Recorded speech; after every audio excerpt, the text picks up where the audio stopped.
Alexandra, bonjour.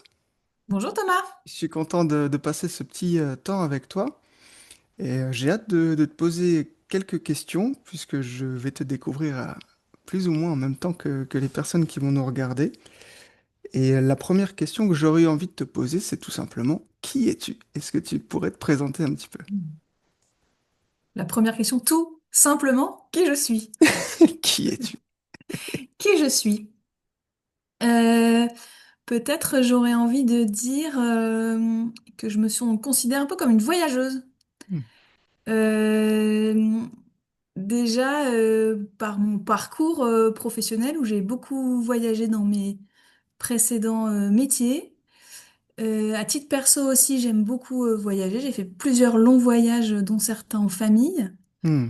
Euh, Et puis voilà, dans mon parcours de parentalité, dans mon parcours de reconversion et puis d'accompagnante maintenant, il y a vraiment cette notion de aimer découvrir, aller à la rencontre, créer du lien, voilà, et apprendre des autres. Hmm. Donc voilà, c'est ce que je mettrai en fil rouge, qui je suis, une voyageuse. C'est hyper intéressant comme manière de se présenter. Ça me fait tout de suite penser à de la curiosité, je vois différentes couleurs, différents goûts, différentes langues, différentes musiques peut-être. J'imagine, en tout cas, ça me rend curieux de savoir comment ça a pu enrichir ton parcours et Mm. justement, on va y venir. L'idée aujourd'hui pour nous, c'est d'apprendre un petit peu à te connaître parce que j'ai cru comprendre que tu avais un parcours atypique dans l'arrivée avec Changé, hein, l'école de Gestalt, qui maintenant s'appelle École de Gestalt du Nord, Mhm. Ouais. EGN. Et voilà, j'aurais aimé savoir un petit peu comment... Alors, peut-être pour y arriver doucement, tu es thérapeute aujourd'hui, en tout cas tu es en... Est-ce que tu peux nous dire un petit peu où tu en es dans ton parcours de thérapeute? Est-ce que tu es déjà Ouais. thérapeute? Et quel a été ton voyage vers le soin, disons, ou la relation d'aide? Ouais. Alors mon métier à l'heure actuelle, effectivement, je suis accompagnante avec trois grands outils, on va dire. Mon premier outil, c'est que je suis certifiée au coaching. Le deuxième outil, ce serait que je suis aussi certifiée au bilan de compétences pour accompagner les projets pro. Et je suis en train de terminer chez Changer mon cycle 2 où je vais donc je suis praticienne en gestalt thérapie. Ok. Donc ça, c'est là où j'en suis maintenant. Mhm. Et ton autre question, c'était comment j'en suis arrivée là. Ouais, C'est ça? exact. Euh, donc ma formation initiale, moi j'ai fait une école de commerce à Lille.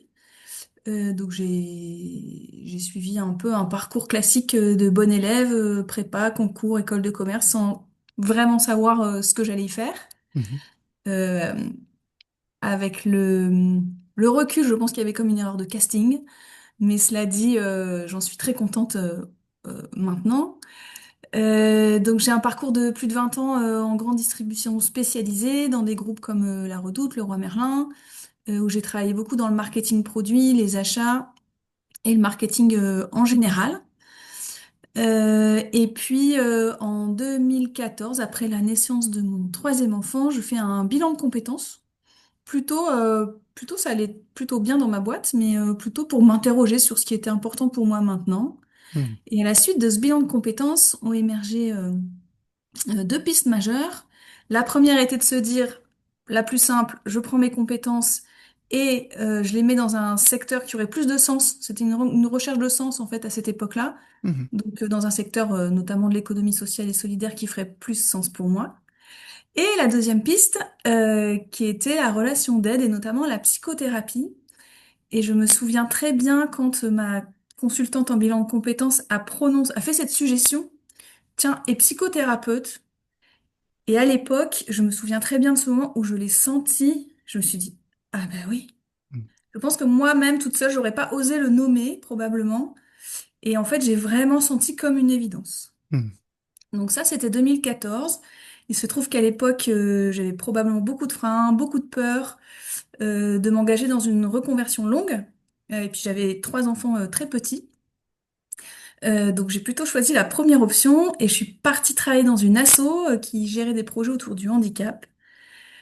Qui m'a convenu bien pendant tout un temps, où j'ai beaucoup appris. Et puis en 2019, j'ai bénéficié d'un épuisement professionnel Hmm. qui m'a remis sur le droit chemin, j'ai envie de dire. Donc voilà, ça a pris du temps. J'ai littéralement été vraiment arrêtée dans mon parcours. Et donc je me suis dit après en 2022, non mais en fait je veux vraiment devenir psychothérapeute. Alors j'emploie psychothérapeute, on sait que c'est pas le bon mot, mais c'est plus facile Hmm. dans le cadre de cette conversation.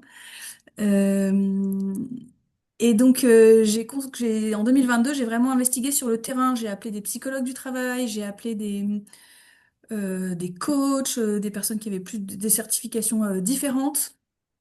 Et au fil de mon enquête, il s'est aperçu qu'à Lille, donc je connaissais déjà Changé pour l'avoir visité en 2014, l'Institut, et il se trouve que plusieurs personnes qui faisaient de l'accompagnement euh, avaient été diplômées d'un DU à l'Université de Lille en coaching avec une posture teintée fortement de Gestalt. Hmm. Donc je me suis intéressée à ce parcours en me disant peut-être je peux avoir une stratégie en deux temps. D'abord, je me forme au coaching, qui est une formation de 18 mois, donc plutôt moyen terme, et opérationnelle assez rapidement. Et en parallèle, ou après, je me forme en Gestalt, chez Changé pour des questions de proximité notamment. Mhm. Puisque tu es Et lilloise. exactement. Et donc c'est ce que j'ai fait. Quand j'ai voulu effectivement prendre les renseignements à l'université de Lille, Hmm. il se trouve que le DU allait démarrer et qu'il restait une place. Donc il y a eu comme une forme d'évidence que c'était pour moi. C'est un mot qui revient beaucoup, évidence, quand je t'entends parler. Alors, j'ai plein de questions, hein. Là, directement, il y a plein de choses qui me font sourire quand je t'entends. Je trouve que c'est un parcours qui rejoint bien la notion de voyage et de curiosité. Parce que je te vois, enfin, en tout cas, quand je t'entends, je te vois chercher. Et puis, de temps en temps, tu vas là où il y a la lumière. Ça m'a l'air assez serein, même. Je sais pas si c'est comme ça que tu l'as vécu pendant le parcours. Mais là, quand je t'entends, j'ai l'impression que euh, tu regardes les choses depuis une posture assez sereine, tu te poses des questions à certains moments, tout en restant à l'écoute du dedans, et tu commences à embrayer des choses avec une- un tempo bien à toi. Enfin voilà, moi, c'est l'effet que ça me fait quand je t'entends. Et c'est ce que je retrouve dans ta manière de parler de bénéficier d'un Mhm. épuisement professionnel. Mhm. Voilà, je Euh, trouve que là, il y a vraiment un peu cette notion d'aller chercher l'opportunité dans la crise, tu vois. oui, parce qu'effectivement, tu parles de sérénité, c'est pas toujours, ça n'a pas toujours été serein et ça n'est pas toujours serein. Hmm, Ça fait des hauts, des bas. Peut-être que maintenant les hauts sont très hauts et les bas moins bas. hmm, Mais il n'empêche que j'ai effectivement une forme de confiance que je suis sur le bon parcours et que les choses s'enchaînent les unes après les autres, mais assez lentement en fait. Tout se construit petit à petit. Et j'ai comme une forme d'acceptation que oui, ça prend du temps, que oui, je vais continuer à apprendre encore pendant longtemps et j'apprends beaucoup par exemple pendant mes supervisions. Euh, et cette sérénité, elle serait peut-être plutôt de se dire, bah tiens, là, je suis vraiment à ma place et j'adore ce que je fais et je continue à apprendre, à me former et en tout cas à accompagner du mieux que je peux. hmm. C'est très intéressant, encore une fois, ce que tu dis là, ça me parle beaucoup, parce que justement, déjà, ta précaution sur le terme de psychothérapeute, euh, ton invitation à la lenteur à cet endroit-là, c'est un peu à contre-courant de tout ce qu'on entend autour de nous, euh, comme message de devenir coach de vie en 3 semaines, ou devenir le thérapeute magique, riche, etc., etc. Je trouve qu'il y a une sagesse inspirante dans la façon dont tu abordes les choses là. Je sais pas si je dirais une forme de sagesse, ça me semblerait peut-être un peu fort comme mot, mais il me semble que c'est une réalité et qu'effectivement le métier d'accompagnant, quel qu'il soit, c'est un métier qui est complexe, qui prend en considération la personne dans tellement de dimensions complémentaires. Hmm. euh, que j'imagine pas que ça ne puisse ne pas prendre de temps et qui plus est, je n'imagine pas que ça ne puisse pas prendre beaucoup de travail sur soi aussi. Ce serait Mhm. un peu aussi des clés de me dire en fait pour faire ce métier-là, c'est vraiment avant d'accompagner l'autre, comment tu t'accompagnes toi, Mhm. comment tu ne cesses toi de travailler sur toi. C'est une, ouais, ça résonne chez moi comme de la cohérence et de l'intégrité, pas de l'hypocrisie. C'est-à-dire, je peux pas prétendre guider quelqu'un sur un chemin que je ne connais pas, que je n'ai pas fait à minima en moi, de façon personnelle. Oui. D'avoir Donc, les deux petits pas d'avance. hmm, Mhm. exactement. Et du coup, je suis quand même curieux quand tu parlais d'erreur de casting tout au début. Ouais. Qu'est-ce qui t'amène quand même en école de commerce à la base? Comment tu fais ce choix? En fait, je crois que je fais pas de choix ou en fait, je suis plutôt une très bonne élève. Je ne sais pas, on m'apprend pas à savoir ce qui est important pour moi, mes besoins, ce qui m'anime. J'ai pas travaillé là-dessus à l'époque. Donc je suis pas très accompagnée là-dedans. Et comment je choisis, c'est que à l'époque, dans ma classe viennent se présenter des prépas écoles de commerce qui restent un peu généralistes. J'ai trouvé que les jeunes étudiants avaient l'air très sympas. Je me suis dit, ben, je vais y aller. Hmm, Donc c'était plutôt peut-être une solution un peu de facilité, mais je pense qu'à l'époque, je ne me suis pas posée ou on ne m'a pas amené à me poser les bonnes questions. Et donc j'y vais parce que ça m'évite de faire des choix peut-être. hmm. Et ça fonctionne très bien.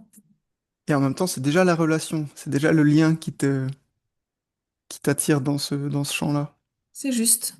Tu Oui, vois. c'est la relation à l'autre et c'est aussi comme ça que dans mes métiers, euh, en fait, je me suis rendu compte dans mon bilan de compétences que ce qui était vraiment important pour moi dans mes métiers, c'était pas tant le métier, mais l'équipe avec qui je travaillais, le fait que j'avais besoin d'avoir du lien, une forme d'intimité, de la convivialité, et c'était ça qui faisait sens pour moi. C'était pas de Hmm. faire du business. Ouais, Mm. c'est ça que je trouve puissant.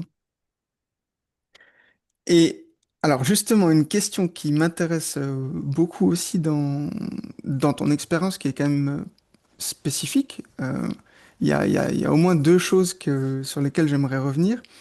J'aurais envie de te poser la question de savoir quelle différence entre le coaching et la thérapie. Ouais. Et ben, c'est deux pratiques effectivement différentes et complémentaires. Le coaching, c'est vraiment un process. Donc il y a en fait, voilà, il y a des étapes que je vais suivre. Et donc c'est très cadré et c'est un process qui est tourné vers l'avenir. Donc on va se mettre en marche vers des solutions pour atteindre un objectif précis qu'on définit en tout cas en début de coaching. On va s'appuyer sur les ressources externes, internes de la personne, lui et l'amener à se mettre en action par des petits pas, mais on est vers l'avenir. Jamais on va aller voir ce qui s'est passé avant, on va pas aller réparer le passé. Hmm, Parfois des éléments peuvent venir qui nous éclairent, mais auquel cas c'est mon rôle à moi de dire ça c'est hors cadre et d'amener le coaché à se dire peut-être ça c'est un sujet qui revient souvent, peut-être vous pourriez aller comment dire, le travailler en thérapie. Donc hmm, ça c'est à moi de mettre le cadre. Et donc, c'est deux pratiques différentes. Et moi, j'adore quand mes coachés arrivent en me disant, et j'ai aussi un suivi thérapeutique, parce que là, on hmm. peut faire vraiment du super boulot. Ouais, tu peux. Ouais. Et j'ose à croire aussi que pour certaines personnes, pour qui ce serait difficile, qui auraient besoin d'un accompagnement thérapeutique, mais pour qui c'est difficile d'entrer par là, peut-être le coaching peut être une porte d'entrée vers pour un autre type d'accompagnement, à Hmm, la suite. ok. Ouais, c'est intéressant de ne pas les vivre totalement comme deux espaces séparés, je trouve.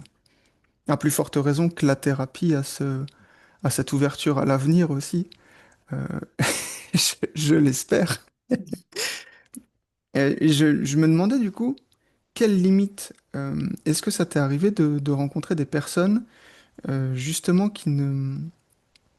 dont la demande de thérapie surpassait celle du coaching ou qui mettait en péril le coaching?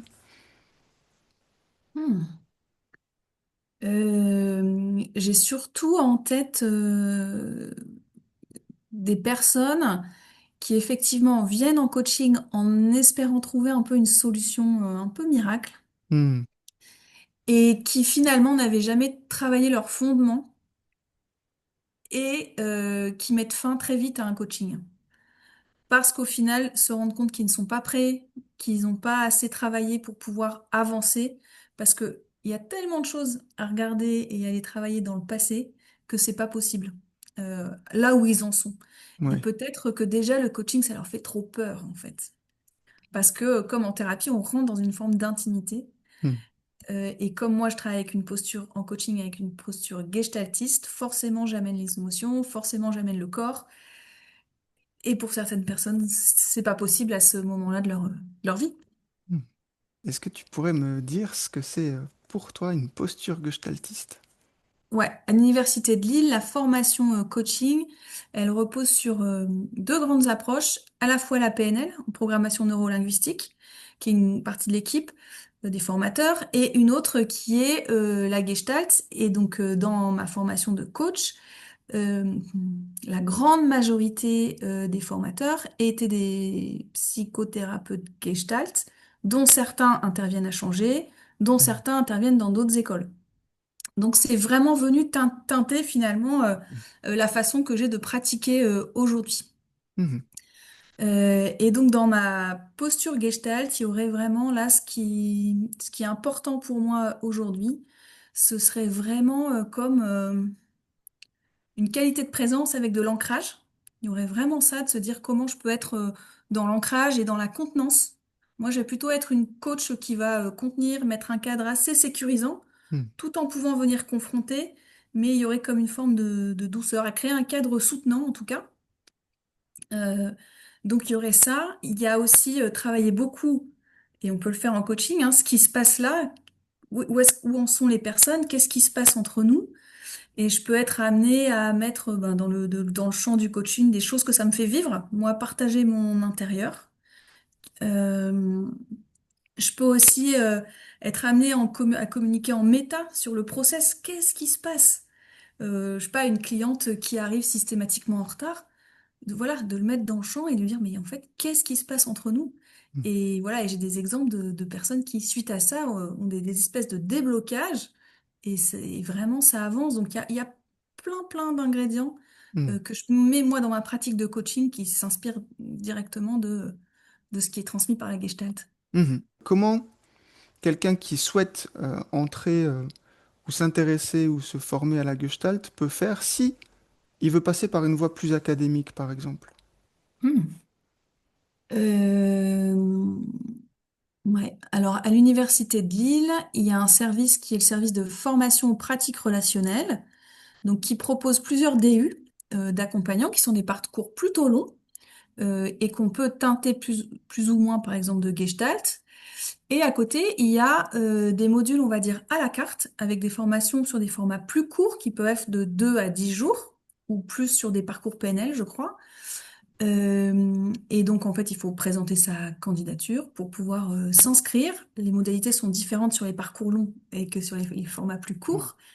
Et en Gestalt, par exemple, on peut tout à fait faire une initiation qui dure 4 jours ou des parcours un peu plus longs de 10 jours,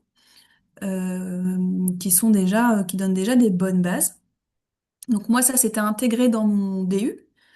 Et ensuite, en fait, ma stratégie, j'avais très envie de basculer chez Changer. C'était ça mon intention. Et donc, j'ai pu, en tout cas à l'époque, bénéficier alors c'est pas vraiment d'une équivalence, mais d'une passerelle pour Mhm. intégrer Changer. Ce qui fait que j'ai pu rattraper et arriver en fin de cycle 1, puisqu'il y a des modules que j'avais déjà suivis. Et ce que j'ai trouvé super, c'est que du coup, je suis déjà arrivée avec des bases vraiment solides et j'ai trouvé de la continuité, notamment en termes de pédagogie.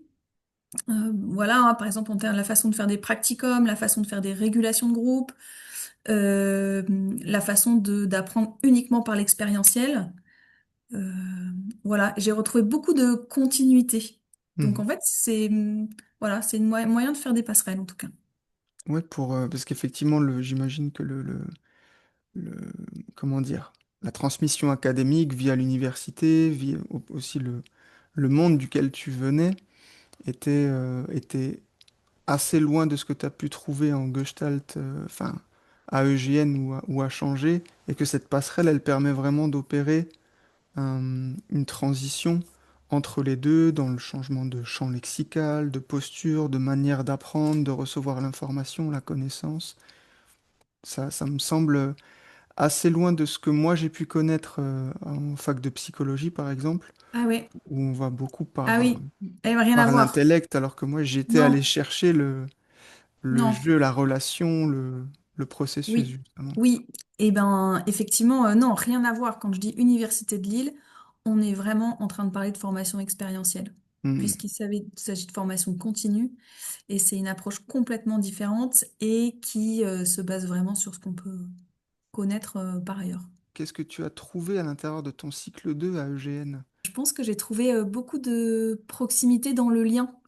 Et à la fois, ça se serait à la fois avec l'équipe administrative, où pour moi c'est assez fluide et assez facile, avec beaucoup de réactivité, de la proximité dans le lien avec les formateurs aussi, et puis de la proximité évidemment avec mon groupe de participants. Donc c'est Hmm. ça que j'aurais, ouais, de la proximité.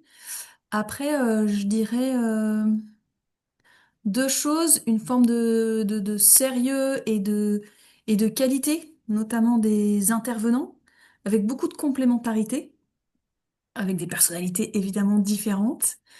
Et puis peut-être un point commun que j'ai senti, que j'ai pu trouver, ce serait, j'arrive peut-être pas bien à trouver le mot, mais quelque chose d'une intention ou d'une envie de faire au mieux avec ce qui est là. Hmm. Et une intention, en tout cas, d'accompagner chacun au mieux. Enfin, quelque chose d'assez vrai. C'est ça que je dirais. Quels sont tes projets pour l'avenir? Si tu as des projets en tant que thérapeute, est-ce qu'il y a des Ouais. formations qui t'intéressent, un nouveau voyage peut-être?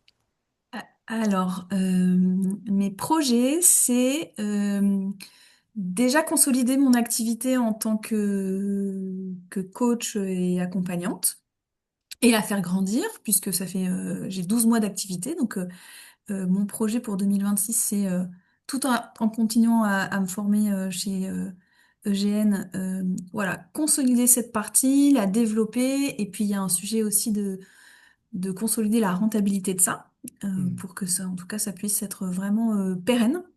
Donc j'aurais envie d'asseoir ça, Hmm. déjà là à court terme. Et puis ensuite, j'aurais envie de continuer, de commencer, pardon, à accompagner avec un ou deux clients tout en étant hyper supervisée en tant que praticienne Gestalt. Hmm. Donc pareil, ça c'est dans les intentions que j'ouvre pour 2026. Et puis de, voilà, de continuer à tricoter autour de ça. Et puis vraiment mon envie, ça pourrait être de, de créer ou de concourir ou de participer à un cabinet voilà, pluridisciplinaire ou pas, mais de personnes qui seraient animées par voilà, les mêmes valeurs, les mêmes envies, et puis voilà, de contribuer en tout cas à un collectif de ce genre-là avec un lieu physique que je pourrais partager. Donc ça, ce serait un chouette projet. Ce serait une grande envie dans les Ouais, années qui viennent. Mm. j'entends de la joie quand je t'entends en parler. Ouais, complètement. Est-ce qu'il y a une formation qui te fait de l'œil à EGN ou ailleurs, un module de spécialisation ou de précision? J'aimerais beaucoup participer à une session Les mots pour le dire par Hmm. Elisabeth Drault. Ça me tenterait vraiment beaucoup. Et puis après, hors EGN, il y a une formation, mais c'est pour plus tard, on peut pas tout faire en même temps, qui serait autour des pratiques narratives, de Oh, comment, en tout cas, ouais, comment, à partir d'histoires, on peut amener la personne à cheminer aussi différemment. hmm. Ça, je pense que ça me plairait beaucoup. Les deux formations me semblent avoir un lien en plus entre Ouais. les mots et la narration. Exactement, ouais, carrément. On en mettra sûrement autour de la vidéo ou en description l'interview d'Elisabeth Drault qui est venue nous parler qui est une des fondatrices de l'école et qui est venue parler de la formation qu'elle anime. C'est ça. Je suis très content d'avoir passé et partagé ce moment avec toi. J'aurais envie de te demander si spontanément tu as quelque chose à ajouter, à dire, à formuler.